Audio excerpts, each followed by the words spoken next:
नमस्कार सभी को। खुद की तलाश फेसबुक पेज में आज कविताओं पर चर्चा की थी हमने। तो कुछ लोग शायद उस चर्चा को नहीं देख पाए होंगे, कविता पाठ को नहीं सुन पाए होंगे। तो यूट्यूब के लिए मैं एक दो कविताएं यहाँ पढ़कर आप लोगों के लिए प्रस्तुत कर रही हूँ। तो पहली कविता है, कविताएं ऐसे मौसम में उगती है जब धूप और बारिश की लुका छिपी के बीच पहाड़ के सीने से एक इंद्रधनुष नदी में अपनी प्यास बुझाने उतरता है। कविताएं उस स्थान पर जन्मती हैं जहाँ एक शहर गांव की आंखों में अपना वजूद ढूंढता है और गांव शहर के भीतर समाने को आतुर रहता है।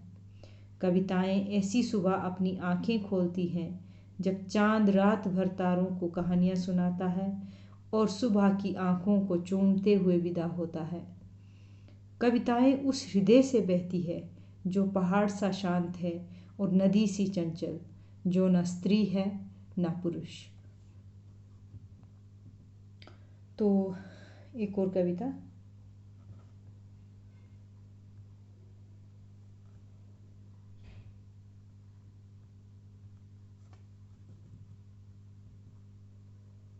रोहतांग के लिए।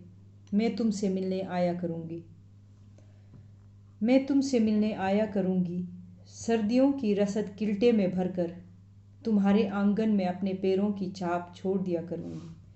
तुम भी अपने आंगन में मेरे लिए पत्थर की एक बैठकू बनाकर रखना। हम दोनों सुख दुख बांट लिया करेंगे। मेरे लाहौल के बुजुर्गों के दादा दादियों की दो बातें याद कर लिया करेंगे।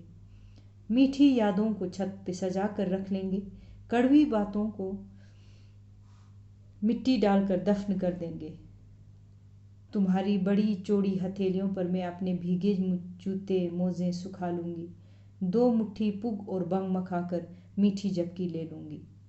तुम्हारे आंगन के सुंदर फूल अपनी जेब में भर कर ले जाऊँगी और कभी कुल्लू जाते हुए तुम्हारे लिए झुर्णू बना कर लाऊँगी। तुम्हारे चूल्हे में दो गोबर के उपले डाल आऊँगी।